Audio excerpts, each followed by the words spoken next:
fellas, TheGoob here. Just enjoying this beautiful, beautiful Sunday. I feel like I'm at a weird angle here for some reason. Yeah, I don't know where you guys are at, you know how your weather is, but man, it is absolutely gorgeous here. My phone's flipped the other way. That's what it is. So yeah, Butte. I just took my dogs for a lovely walk. It's been great. I think I burnt my brain out a little bit last week trying to understand. Where's the chat at? Why is the chat not here? Let me try and get my chat window back up. There we go. So I can see you guys talking to me.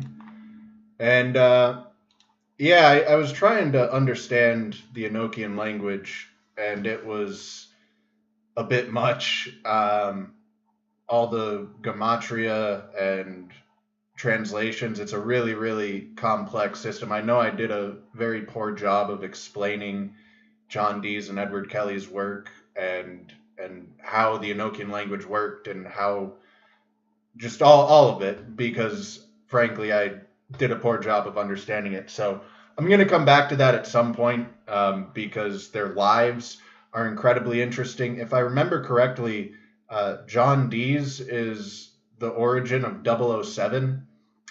He was a spy. Like I said, their lives has like every single fun movie trope that you could imagine all crammed into one source. So yeah, with his gematria, whatever, he had the moniker of 007, and I guess that was his spy name that he went under. So he was the original James Bond, if I'm remembering correctly, and not getting him mixed up with someone else from the Renaissance. But either way, their lives are very, very fun. The Enochian language is very fascinating. I'm going to try and go into it, but I took a break from research this week. There were a lot of topics that I came across that I normally would have been interested in, and they just weren't holding my attention. So I took a week off. Don't have much to talk about this week. So we're doing a chill session. Seems like I'm doing this about once every month. Really just ripping off Danny's low value mail, mimicking everything he's doing with a slight history twist is pretty much what's going on. So feel free to call in. Open lines, open topics. I rewatched last week's episode, and Mr. Galunas, I kept seeing you calling in on rewatching, and I was like, how was I not noticing that during the live? And I realized it's because my setup is so incredibly low value. I just rest my phone on my laptop. That is my setup here. Is my phone is just sitting on my laptop, and so I can't see the one corner of my screen, and that's exactly where the pop-up for Zoom comes up. So I was not trying to ignore your calls, Mr. Galunas. I just wasn't seeing them, even though they were obvious on the screen. I had it covered up, so I'll have to get a phone stand or just do what I'm doing today, which is flip my phone around and put it on the other corner of the screen. Maybe that's a simple enough solution. But yeah, I've got it on the other side today, so if you call in, I should be able to see your calls. And I wanted to thank you, Mr. Galunas, for your call in. I looked just a little bit, just very, very, very, very surface level into Burroughs Cave, which also led me, and I'm going to mention this website in a minute, but led me to Brewer's Cave. Let me get to the right tab here. Jeez. Brewer's Cave. Okay, so Brewer's Cave, I know nothing about it. I've looked at this for almost as long as you are looking at it here now. It's in Manti, Utah, so, Mormon Central, right? And the location of the cave is unknown. It was never disclosed. So just that fact alone, the possibility of shenanigans increases in my mind if you can't even share the location where you got these things from, maybe a little less likely to be legit. But these are copper or bronze artifacts from Utah, and you see cuneiform all over them. They look somewhat similar in style to some of the Michigan relics and artifacts. You got this sun here. It's hard to tell exactly, but maybe that's a native person being depicted. Can't really tell what all these images are, quite frankly. But you clearly have images, and then you have cuneiform. So just that alone is a similarity, at least. Burroughs Cave, which was in Illinois. Okay, so we're covering a pretty large portion of the U.S. already with Michigan, Illinois, and Utah. Burroughs Cave is very interesting because you see a lot of similarities with the Michigan relics. This is Burroughs Cave. You have the cartoonish art. You have clearly Jesus. There's his hand with the wrist wound. You have this symbol up here, which is very, very important and significant, but you have cuneiform. You've got the pictograms of Jesus. And this is Burroughs Cave in Illinois. You've got the ark here, right? Very similar imagery being displayed. That's someone trying to draw a connection between Burroughs Cave and Göbekli Tepe. I don't know, maybe. But the connection between Burroughs Cave and the Michigan relics, I definitely see. So here is a Michigan relic. You see that exact same symbol that I just showed on the, and I had another image with, sorry, I just opened these tabs like 5 minutes before going live, so excuse me while I just frantically click through them. Here we go. So this is showing another Burroughs Cave artifact. You see that same exact symbol, Yahweh. You have the sun around it, similarly, to the Brewers Cave artifacts. And this is the symbol, a symbol for Yahweh. There's many different symbols for Yahweh. This one, I believe, was yet to be discovered at the time of the Michigan relics. Okay, so there's all these old dialects of Hebrew and all of these other ancient languages. They used to not even use vowels. I think Y was the only vowel they used. And so the word Yahweh looks a bit different than it looks today. And the further back you go, the less letters that they used. I don't know why. It's just the way it seems to work. So way back in the day, it was a 3-letter name, Yahweh. You're reading it right to left. I couldn't tell you exactly what these symbols actually represent, but one looks like an H. I believe this slant with the widened top, which you can see a bit better in some of these other artifacts. But I believe that's the Y, right? You see a Y there. It's got the line coming down and then the triangle at the top.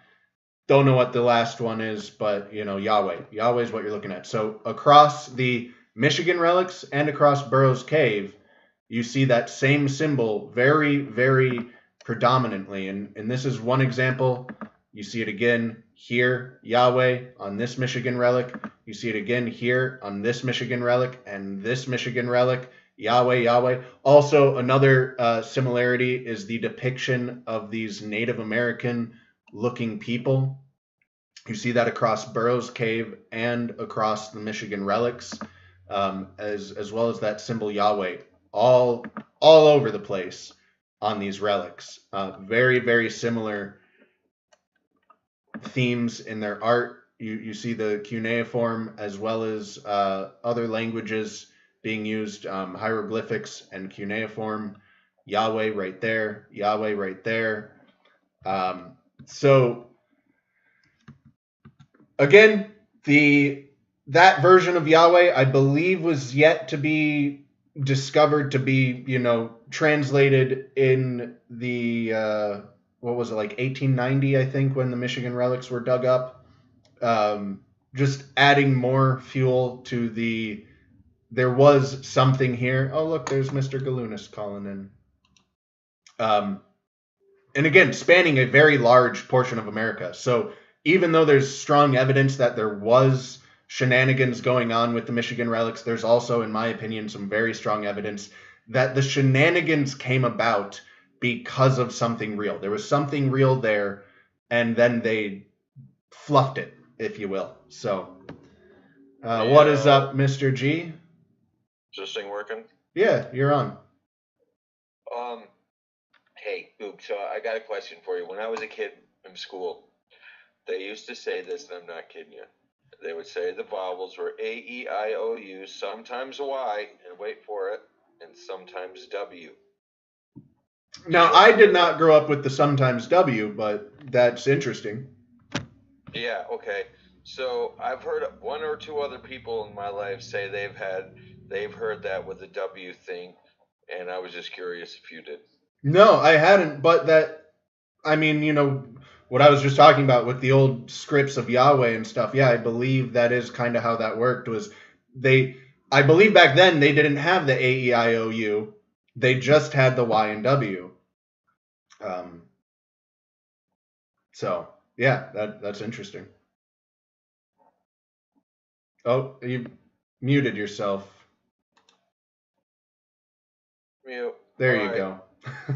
All right, I don't know why that happened, but that makes perfect sense with the AEI, or what you just said there, with the W and the Y there. I had no idea what the deal was, man.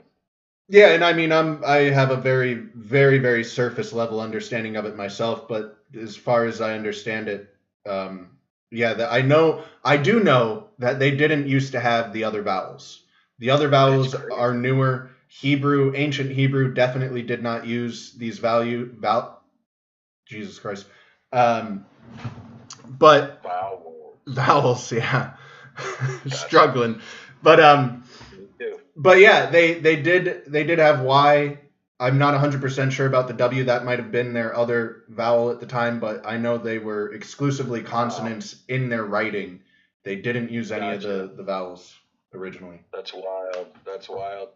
Yeah, so you totally had me triggered with that. And then I had seen that symbol that you just talked about there. I saw that on those, and somewhere in something in my investigations there, I saw somebody talking about that, and that's crazy that those are on those the ones in.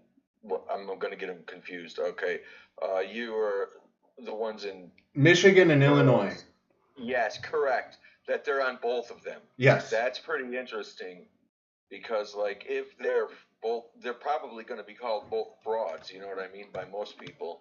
So if they're both frauds, but they both have that symbol on it, it's pretty odd. And they have a lot of, so obviously there's the Christian symbols that you see the ark, you see Christ himself.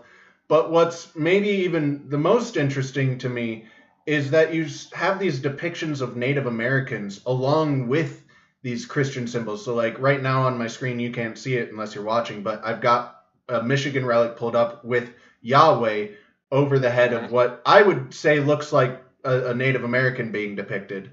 And then also in the Burroughs Cave, you have, again, this Christian symbology, but then you have these like Native Americans being depicted alongside of it. It's just rather interesting, especially if you're hoaxing this. Why would you do that? Meld? Yeah, I don't know why you would meld those two things together, but obviously these people did. Well, there was a woman back in the 60s, and I'll find this video and I'll send it to you, who wrote a book. She studied with a bunch of different tribes for a while and basically wrote down these stories that a bunch of different Indian tribes had that stated that basically more or less Jesus came back over here and taught them. It was wild because the thing goes through the book, and one of them's like, they asked him his name, and they couldn't really pronounce it well, and so they called it Jesus. You know what I mean? Like CHEZOOS. And so it's interesting because there was a bunch of stories according to this lady that kind of go right along with that. You know what I mean? It's just interesting. Yeah, there's actually stories about Jesus visiting all parts of the world, and there's still groups of people today that take some of these stories very seriously. There's a shrine in Japan where Jesus supposedly, after he was resurrected, went and lived the rest of his life over there and then died. That people still worship this Wow. shrine. There's obviously the stories that you're talking about, Jesus coming to America. And how old was he? Was like 9 years old or something when he left home. Then his parents found him, I think, at the age of 12, after looking for him, Oh, and they find him in this temple and they're like, oh, we were so worried about you, and he's like, why were you looking for me? He's like, why? I'm out here doing my thing. He's like, leave me alone, right, basically. Give me some space. He's this 12-year-old who's been out in the world already for a few years.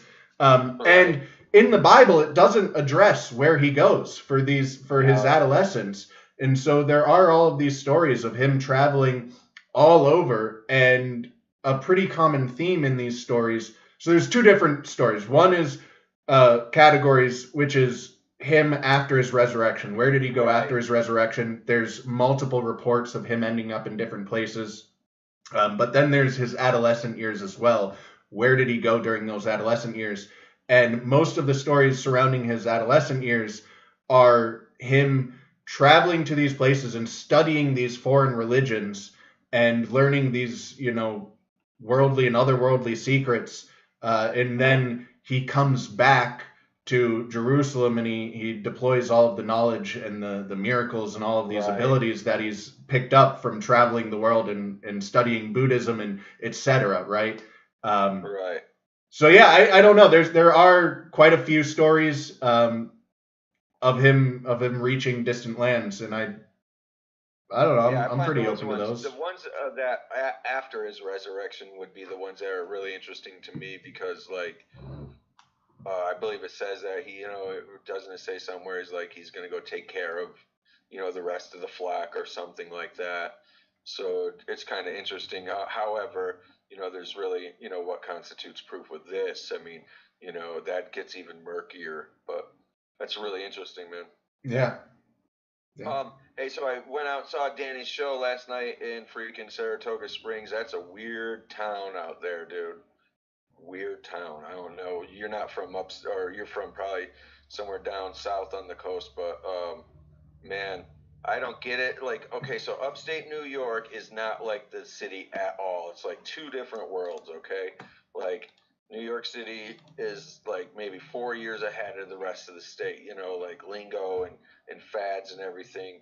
But man, I went up to this town and it was just like I just never walked around Saratoga Springs or wherever the hell the show was at. It was in Saratoga Springs, I think, but I like never went to the town. Only went to concerts at the SPAC, and it was like, yeah, it blew my mind, man. I'm like, where the fuck are these people coming from? Pardon my language, dude, but like, I never see. It was like, yeah, definitely not Binghamton and redneck town that I'm used to. You know what I mean? These are like, it was wild.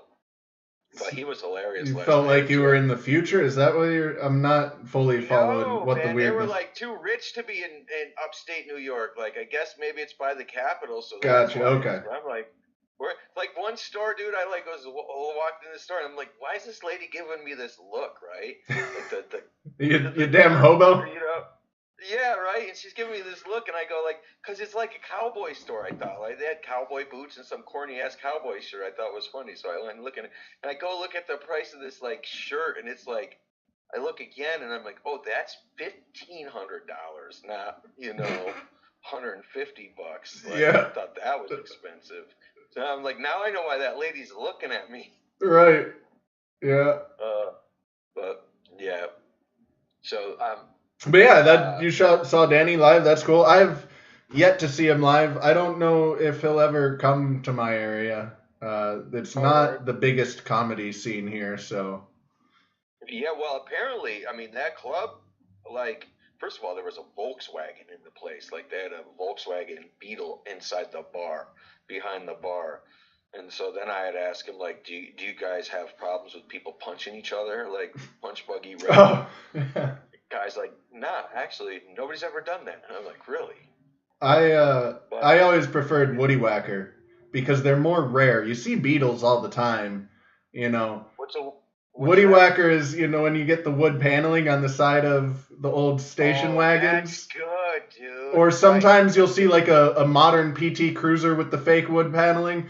But I loved just, so decking you some up somebody for that. You get say Woody Whacker, and then you punch somebody, and you get you saw it first. And it's so much more satisfying because, like I said, the beetles are everywhere. But how often do you see the wood paneling? It's getting rarer and rarer. So like you can really just haul off and.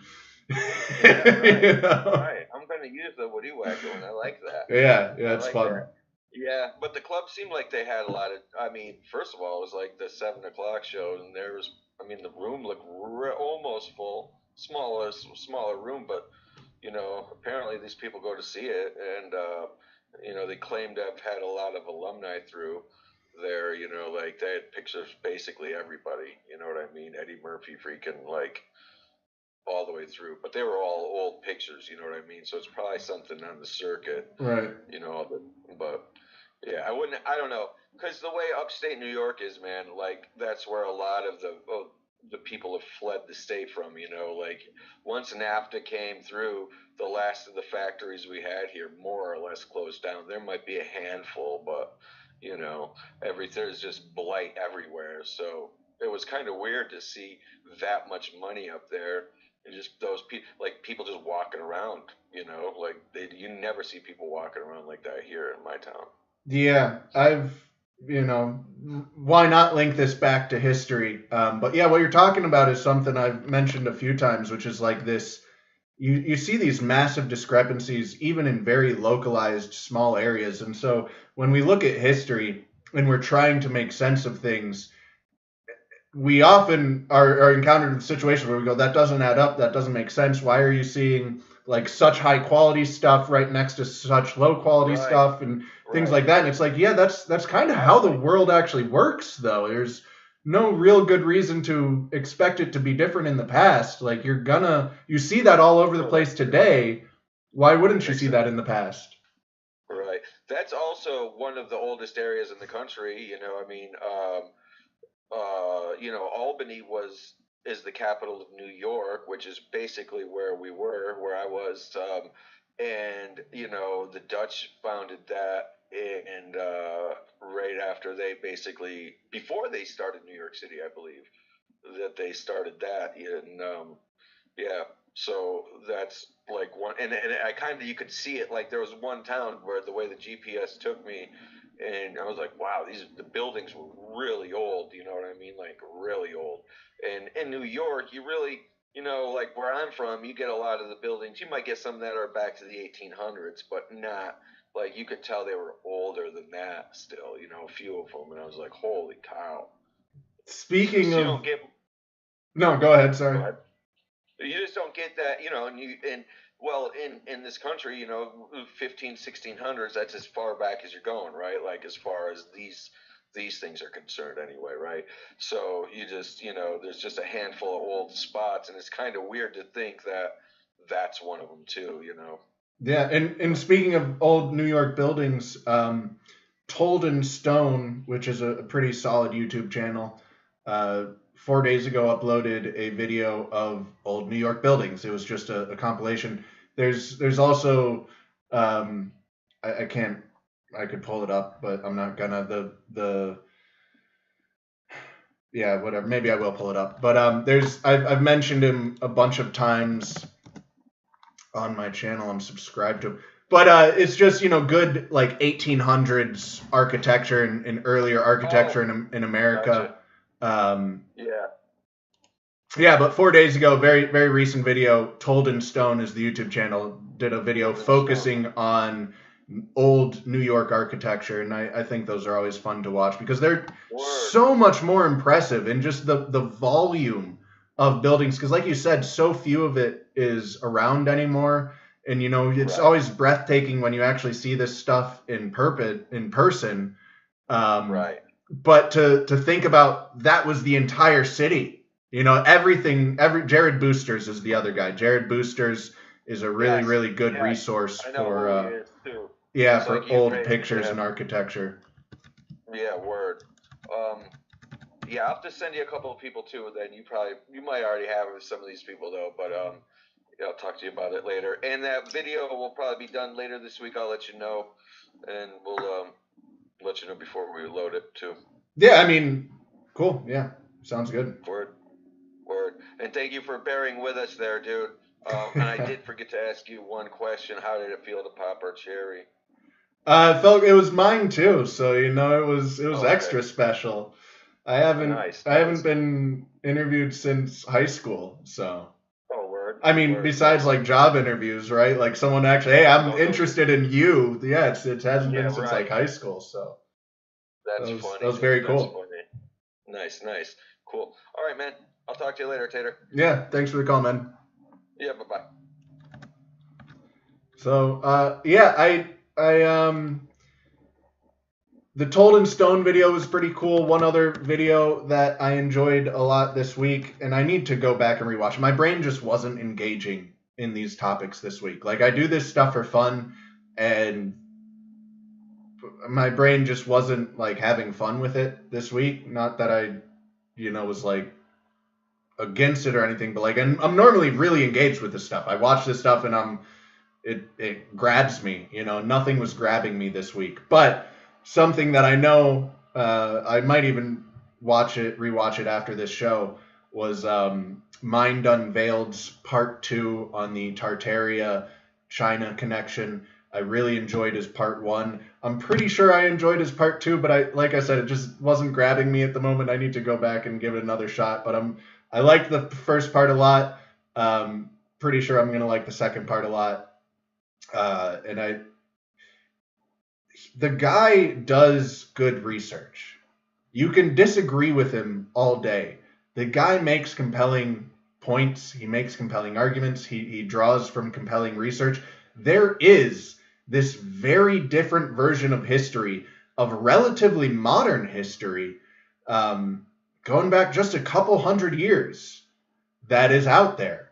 And I've mentioned how I've read, or I haven't read, I've read translations of them, but these translations were corroborated by multiple people.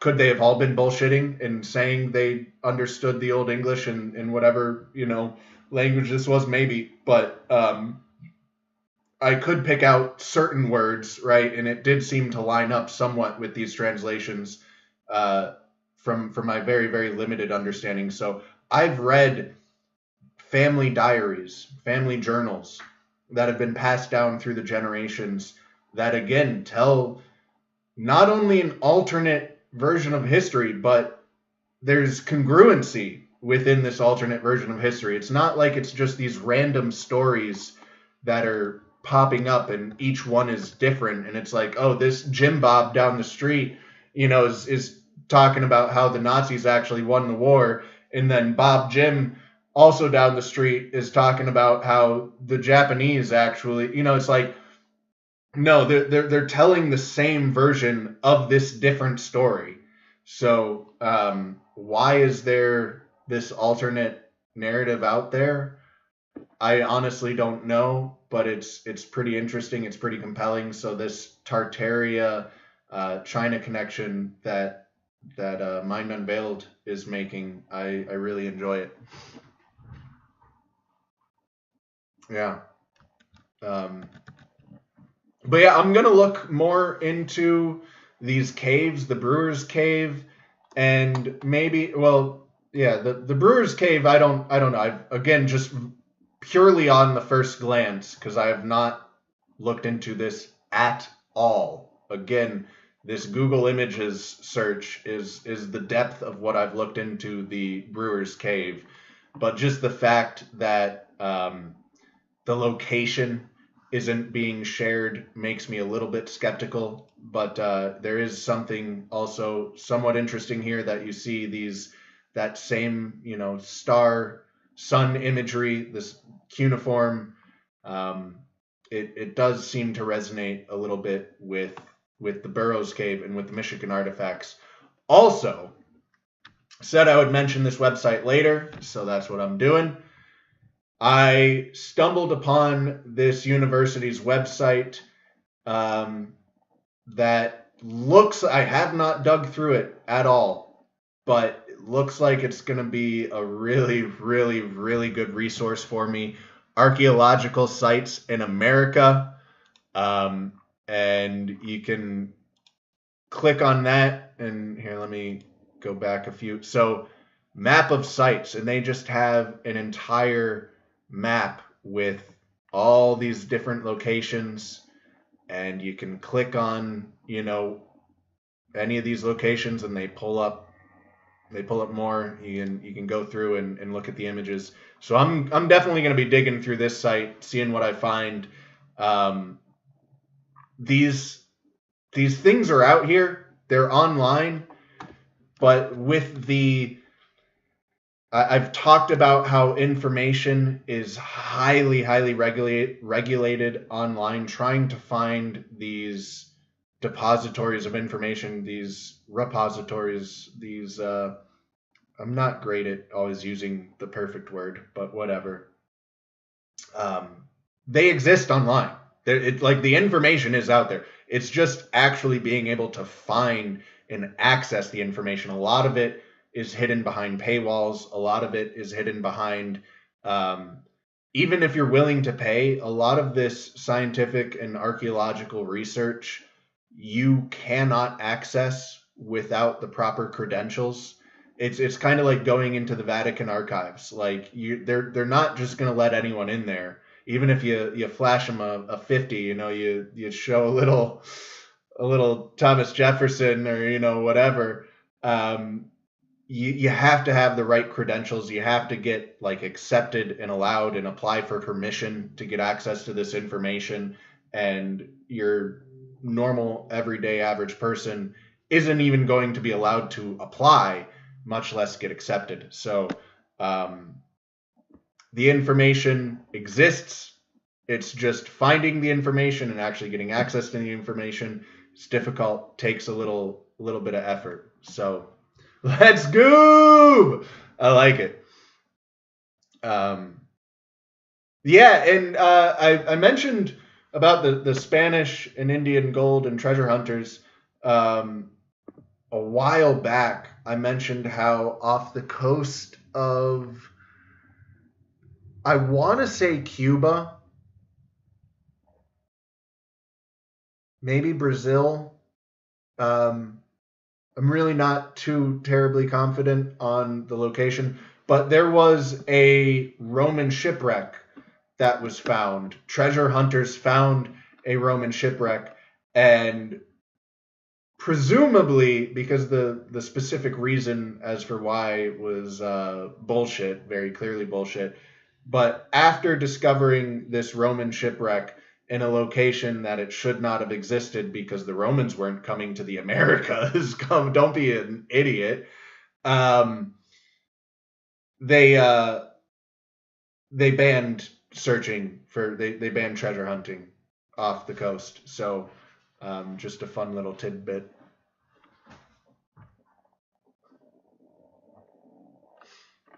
Yeah, we're getting there pretty quick, Mr. Galunas. We're getting there pretty quick. That symbol is Yahweh, which I said several times, but that symbol is Yahweh. Yeah, I don't know why right to left writing systems.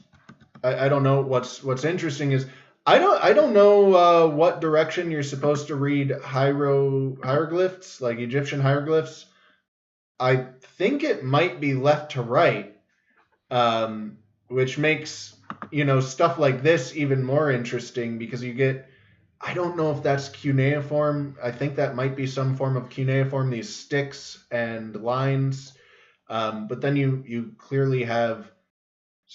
I mean, that's like a picture of a puma. You got, an ox down here. You got an elephant over here. Like, those are hieroglyphs.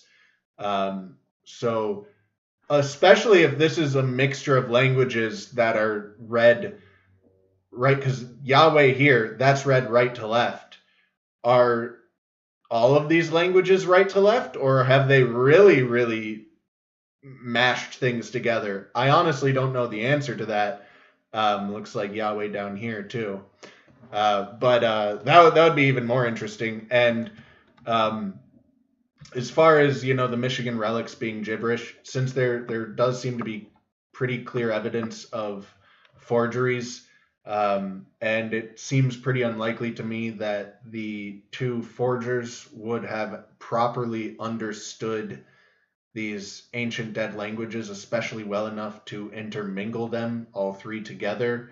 The idea that these people, these archaeologists, did try to translate some of these and did determine that they were gibberish, quite highly possible, quite likely. Doesn't mean that they were all gibberish, doesn't mean that they were all forgeries, is kind of where I'm landing. Another detail that I left out about the Michigan relics last week is that these guys weren't just digging in random spots and finding these relics. These guys were locating mounds in the state. So there were these mounds that either were left by Native Americans or I guess these Coptic Christians, right?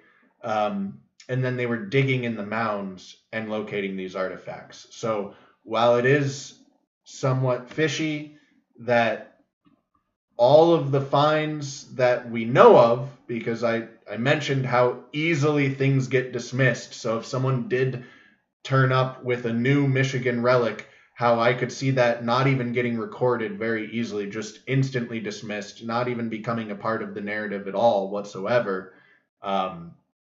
But as far as we know, every single one of these Michigan relics were found in association with these two guys. That is rather fishy. But they were not just digging in random spots and going, hey, look at this treasure trove that we just found. They were digging up these old mounds, and in the mounds is where they found this stuff. So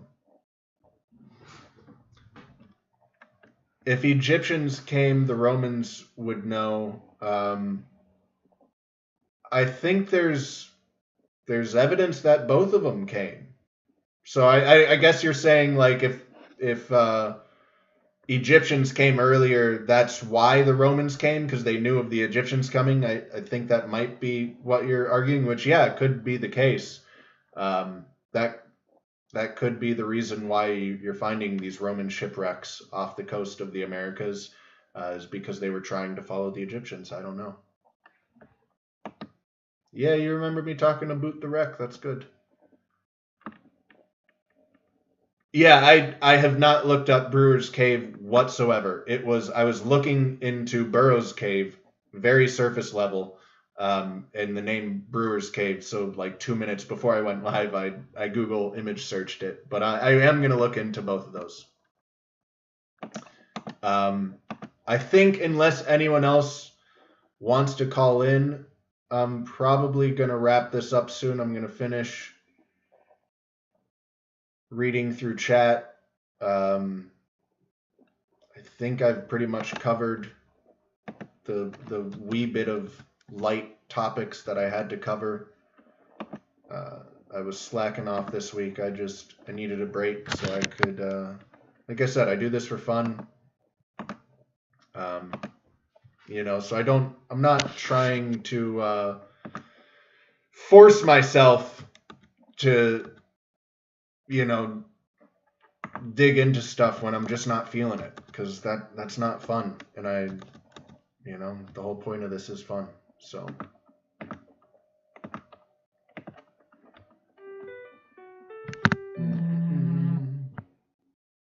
get myself back in this meeting. There we go. All right.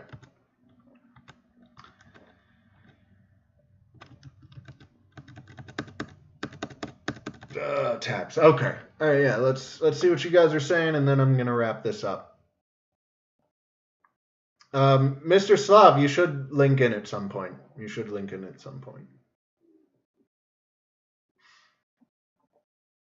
It would be cool if I don't have any high hopes of this. There's Speak of the Devil. Speak of the devil. Let me get my audio set up so you can actually hear me. You should be able to hear me now, Mr. Slav. And I'm asking you to unmute your microphone so that we can hear you.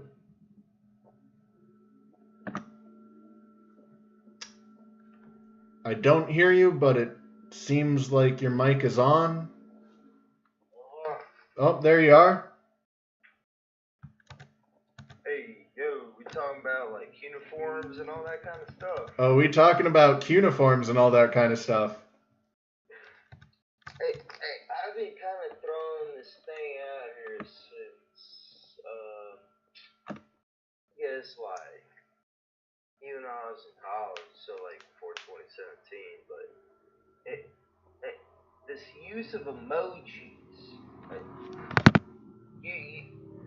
I always felt like I always had this like little sixth sense, spidey sense about they're trying to push the use of emojis And memes? Yeah, emojis, emotes, all this kind of stuff, where it's like they want people to forget how to use their words. Like you ever been like a little kid and you've been pissed off and stuff, and then like some grown adult bees tells you like use your words, you know? I think they're trying to do that. I feel like they've been doing that to like grown ass adults, being like, you know, fuck your words. Just use like symbols and shit. Yeah, well, vocabulary has decreased and is decreasing very rapidly.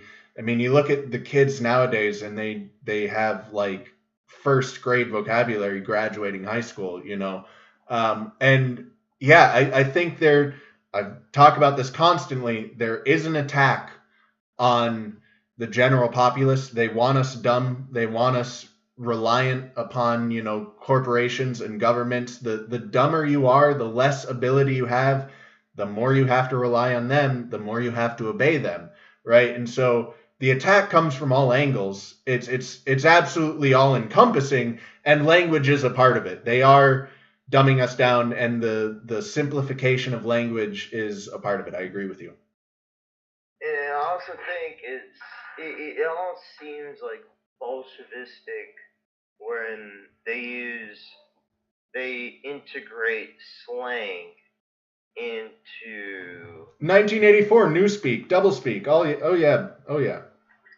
But it's not even that, but they're like they first start out with the saying like, oh, this is what the young kids speak, and you know we should use that to communicate with them. And it's like, but you guys weren't you guys trying to like prepare them for like not like institutionalism, but like just like, hey, this is how like everyone else speaks on like informality.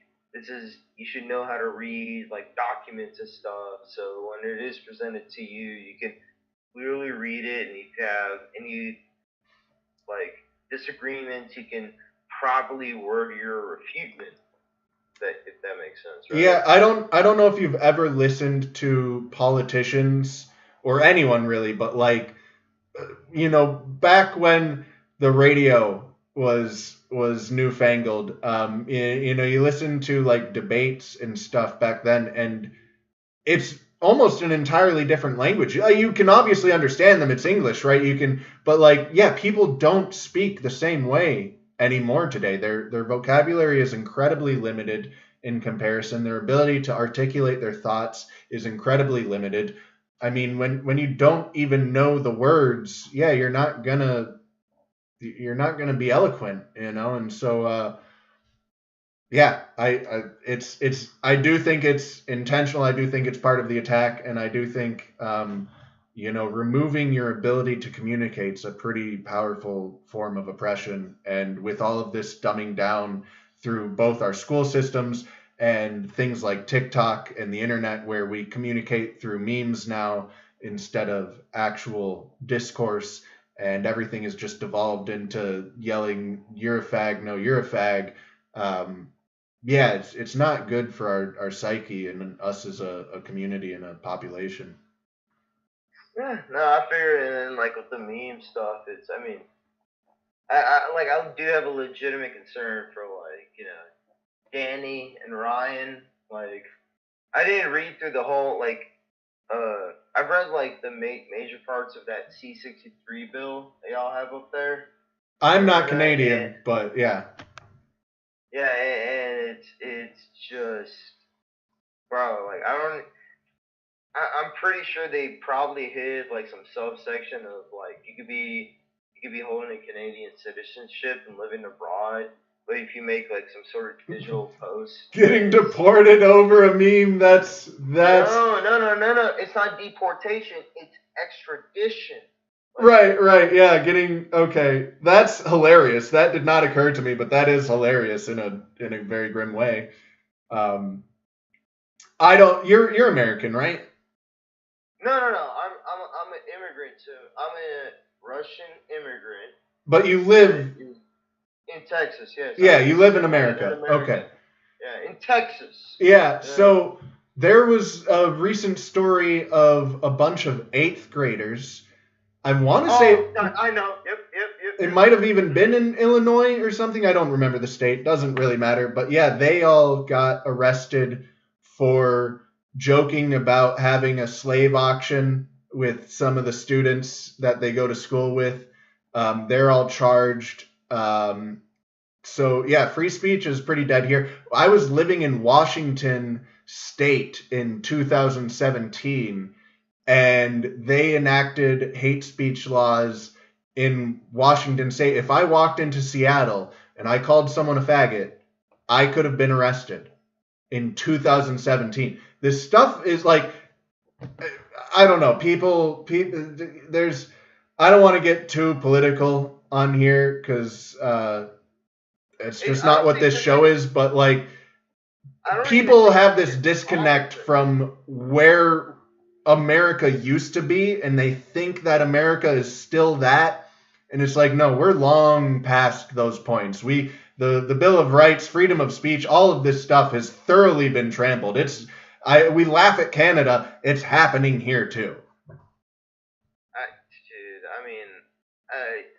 The thing is, when people say, "Oh, why you gotta be political about this and political about that?" It's like, dude, this isn't even like it's encroached into every aspect of life now. It's unavoidable. It's not even like a left or right or center or like you've seen like those diagrams of the horseshoe theory and all that kind of stuff, but I like the midwit one. It seems very true. I just think that like they literally are becoming what used to be like how my grandparents described the Soviet Union, where it's like, oh yeah, they're like, yeah, go ahead, bring out your soapbox, and instead, like literally middle of the 70s and 80s Russia in Moscow, they're like, yeah, go ahead, bring out your soapbox and stand and say what you want to say in the middle of the town square, but you're gonna be having like 6 dudes coming up behind you and just yank you down and shove you into a van and throw you in a cage and a concrete cell. It's, I mean, what's happening? Like the thing is, I've asked, and there was never a prediction of crime. When they say like, oh, because like one of the parts of the C-63 is you can report someone if you think they're about to do something. But the thing is, you can't do that if you think someone's if you predict someone's gonna commit like a physical crime, like right, it's this guy's pre-thought crime. Yeah, pre-thought crime. It's they're gonna do something like, bro, something's real iffy right now, man. So you mentioned the Bolsheviks, and I just want to say that everything that's happening now has happened before. There are people who have written books predicting exactly what's going down now way in the past. People did it in the 90s, the 80s, the 70s. Like, people have been laying the path that we're currently following repeatedly in text very, very accurately. And they're able to do so because none of what's happening now is new. This has all happened before. Like, people don't know their history very well, myself included. That's what this is about, is my journey of learning history, and sharing it with you guys. But none of this is new. Everything that's happening now is they have been refining these methods for hundreds, if not thousands of years. So most people are like, oh, the tranny craze, this has never happened before. This is all unprecedented. We've never seen any of it. It's not true. We've seen all of this before. They're following a blueprint that they've, tested and tried many times before. I mean, with all that kind of like psychosexual kind of stuff. I mean, all that stuff began with what was his name? What was that cokehead? Sigmund Freud, right? It was Sigmund Freud, which he was just like an Austrian cokehead, cigar smoking, cock sucking Jew who basically not even tried to, he succeeded in publishing like the sexualization of children and their upbringings. Of infants. Yeah, it's fucking insane. Of newborns, yeah. Yeah, and then obviously his cousin Edward Bernays, and his whole thing of like, oh, everyone knows him because he was the one that advertised that women should start smoking cigarettes and putting them in advertisements. And then now with this thing, like, this whole, like, everyone's getting this whole TikTok ban. They're interpreting it in the wrong way. Like, is there one thing I do want to see from the TikTok ban? There's only one thing, and that is I want to see all these kids who are, like, between the ages of, like, 16 to 24, 25-ish, and they're like, I rely on this, and this is my only income. It's like, are there legitimate concerns? Like, yeah, there are private businesses who they're like, oh yeah, we open up our own little family-run business, and we use Instagram and Facebook to advertise our business in. They're like, oh, and ever since we started using that, we've noticed more and more customers for our merchant business, and then the same thing with TikTok. But now it's like, but it's just like, one, it's a complete government overreach. I mean, dude, I live in Texas, and the whole biggest news here is like, oh, they banned Pornhub in Texas. Like, okay, first off, it is a Canadian company based out of Canada. It's owned by an actual schlum. Like, the guy who owns it, he got the little hat and the payotes hanging off the side of his head. And he owns like all of the major sites, doesn't he? Like all, like the top 5 like biggest porn sites. I'm pretty sure he owns like Brazzers, and I think they're all owned by the same guy, if I remember correctly. It wouldn't be surprising to me. I mean, dude, I think I've only used like Pornhub like once or twice. I mean, I have my other sites, and dude, I don't even really like watch porn. It's like, bro, I'm like a memory kind of guy. Like, I just, if I want to play with myself, which it's like, if I ain't laying down with a lady, which is like, yo, I love that whole fucking thing. Like, spending a whole night and just trying to, You light the candles and everything? No, not the candles. No, it's just like going out, like. Oh, I thought you were saying when you're with yourself, you make a whole night out of it. I thought that. No. It's just like. I like it. I set myself a nice bubble bath. I put out the right music. I throw some rose petals on the bed for myself. No. Playing with yourself, like, I see that as like purely clinical, because it's like, you just build up. It's like, bro, you gotta get that rage up. Not that rage, but you know what I mean. He's the energy, yeah. Yeah. No, but But yeah, getting back to it, like all this digital stuff is like taken away from like feeling. It's called the chase. You know, you go out, you scope out, like you find a place that I feel really comfortable here. Good music. Go to the bar, grab a shot, grab a beer, talk amongst them, and then it's just the normal shit that's been happening for like hundreds of years. It's all part of the war on reality. They want you disconnected from anything real. I've talked about this with production. I've talked about from all angles. In like the language is an example of that. They're disconnecting you from real language. They're disconnecting you from these real experiences, these in-person experiences. You're disconnected from your food. You're disconnected from production.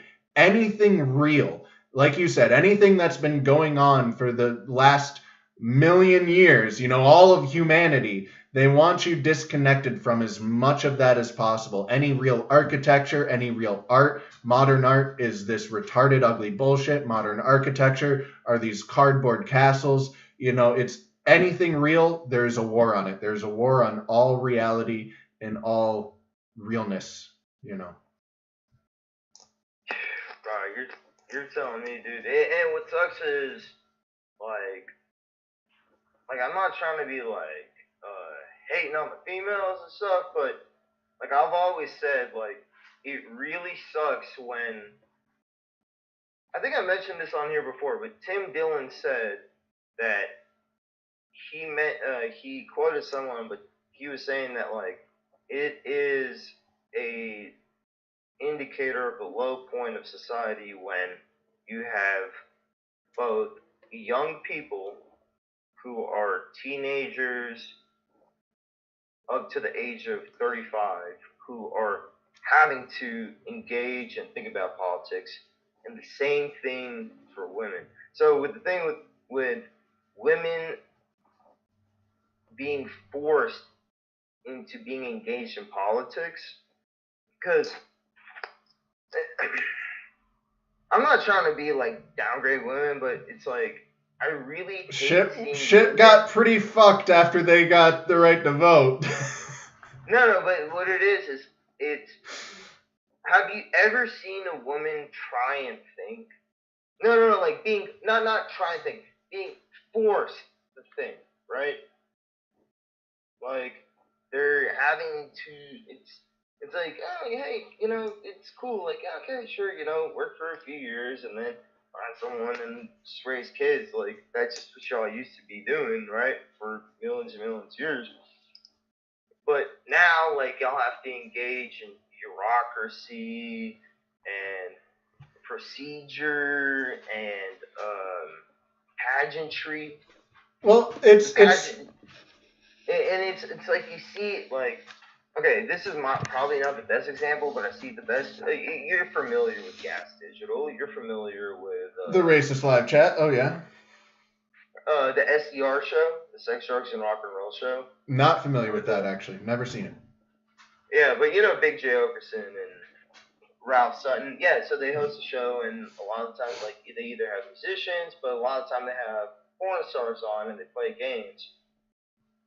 And when they try and when producer Shannon, she tries to like explain the rules to them, and they go through like the first 2 rounds, and like, oh wait, what did we do wrong? What did we do wrong? It's like, stop making them think. Like, yeah, I mean, it's throughout every culture, every civilization, all of history.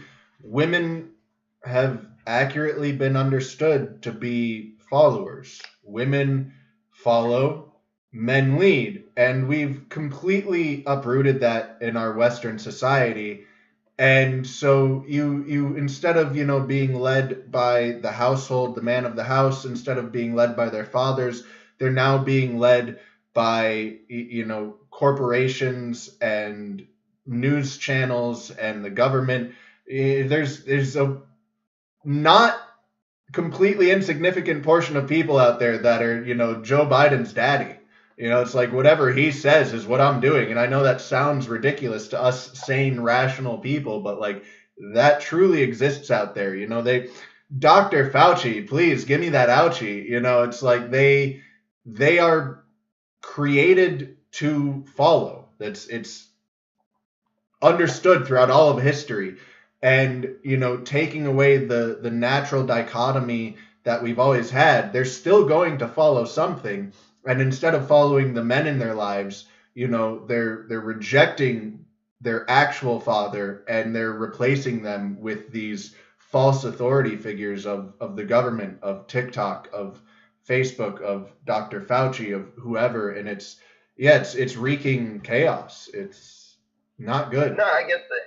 And then, like, the way I've figured myself to think that kind of stuff was when I realized when there were like mostly Republican women who engage into politics and become politicians.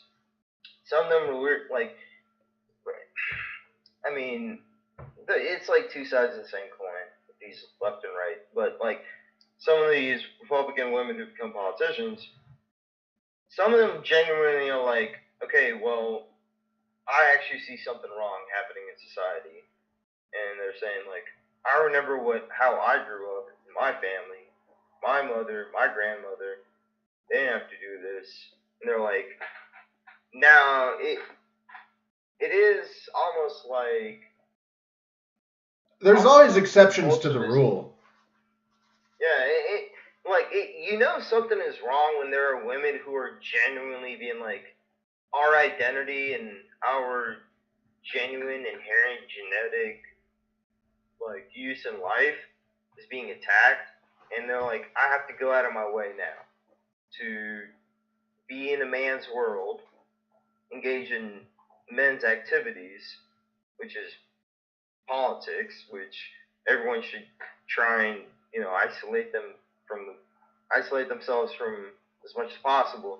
But they're like, no, like no one's else gonna listen to me, and they're like, they're literally saying like, I have tits, ass, and pussy, and everyone else who hasn't tits, ass, and pussy like me, who are mothers, are gonna listen to me more just because we got like weak ass dudes. It's like that whole meme, what was that? Like weak men create, good, like strong men create good times, yeah.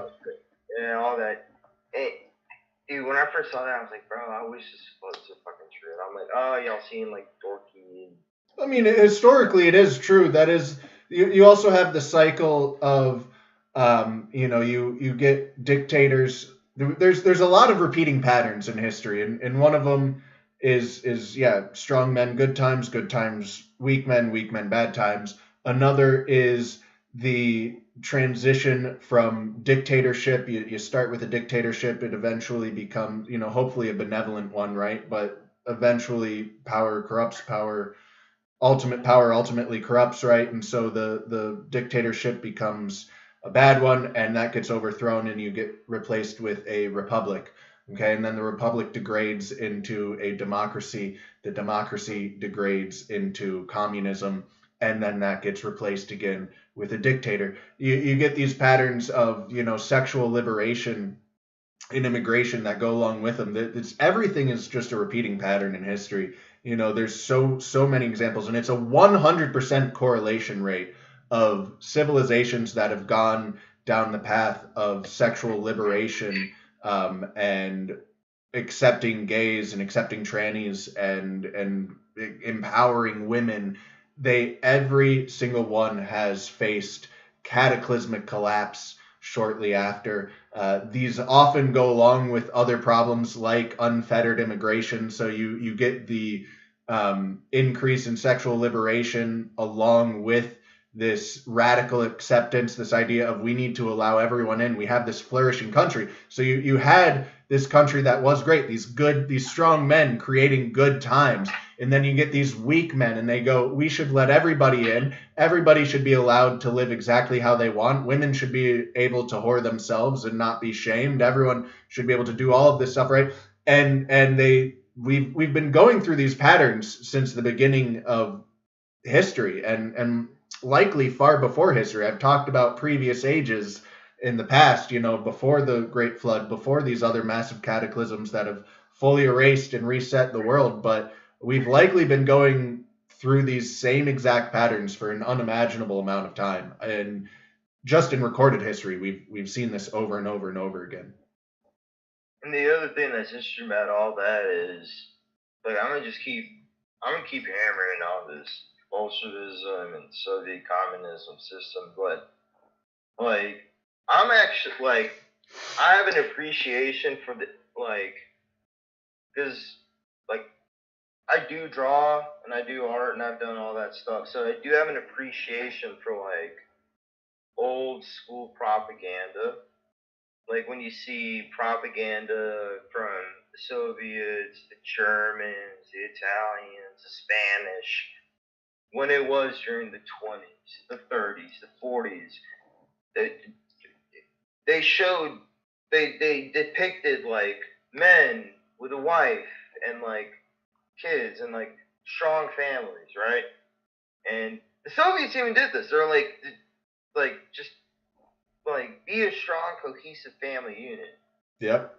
What happened when between the collapse? So they stopped doing the propaganda, I think, like during the late 80s, because everyone in the Soviet Union was being fed up with the war in Afghanistan, and then it was just in full collapse, and just the entire the fucking 90s in Russia was just an absolute hellhole. And now they're vamping up the same kind of propaganda, but now they're showing everyone who's not white. We got men, hugging with their men and having a kid that they adopted. All this kind of stuff. It's the war on everything real. Yeah, they're attacking everything real. They're replacing it with this bogus stuff. It's all read some history books, man. You'll see none of this is new. None of what you're talking about is new. It's all happened before. It's all been laid out by other people repeatedly. We've been warned this is going to happen again, and now it is. I don't even have to read books, bro. They even made memes about like people who like joking on me, like they call them noticers. Are you familiar? You gotta up your dose of noticinol. Yeah, 109 tablets of noticinol. Yeah, because here's the thing, like people who are noticing, it's like me, like I personally just want to withdraw as much as I can. Like my whole thing is like I'm done asking for the government to change. Like my only two like concrete points now living in America is let me cash out my Social Security. And I say that one, I want all that money back because by the time you give it to me when I'm 65, that shit's gonna be worth like 35 cents and change. Like, bro, like literally, America's gonna get to the point where like they're gonna have decimals for cents. Like, you can have a tenth of a cent, and I just don't want to pay shit. Like, we can't get. Yeah. Well, all right, Mr. Slav. Hey, man. Yeah, I don't want to cut you off, but I'm gonna cut you off. I gotta end this show. I gotta go feed my dog some food. But keep Danny safe. If Danny, if he's being chased, I will. Hey, don't. I ain't saying this, but I'm saying it. But I ain't saying it. He can hide out here. Like Anne Frank, our family was in response. I've got an attic he can hide in. Yeah, no, like, dude, they're going to send Mounties on horses in their red coats all the way to the stand. And bro, if they literally have an episode of the Bathhouse and they have Mounties kicking the door in and yanking them, dragging them, bro. Well, one final thought that I'll end off this show with is that while all of this stuff has happened before, you can also read the history books and figure out how all of it ended. And it is coming together with your neighbors. It is finding solidarity with the people around you. It doesn't take that many people to initiate change, but you do have to start gathering people up and getting them together and getting them on the same page. So it was good talking to you, Mr. Slav. I hope you guys enjoyed the show. And don't get too down, don't get too depressed. We'll be back next week with some more history talk. And, probably once a month I'll do one of these chill sessions. And we can all hang out together. And, I'll catch you guys next week. Good stuff. I'm going to keep sending you that History Homos email. I don't think I've gotten an email from you yet. No, I posted their... I haven't gotten an email from you. I'm gonna put. No, I posted their email, their actual email address. I think on 2 or 3 links ago. 2, 3 episodes ago. Yeah. Yeah. I put it in the comments. Yeah, I don't know. I can go look through the live chat, but I'll track back, copy and paste, and put it in this. But yeah, I just put my email address in the chat, so if you do want to email it to me, that way. You're on. You were on Twitter, right? Nope. Formerly known as X. Never okay, been. Yeah, but yeah, he's Scott Lizard Abrams. He's the one in charge of that. But I'm gonna keep reaching out to them and you get, bro. Yeah, I would love to. It would be very cool. Oh, man, you have a great, blessed day. Go have fun with your dogs, dude. All right, man. You have a good one, too. All right. Peace out, everybody. I hope you enjoyed it. Catch you next week.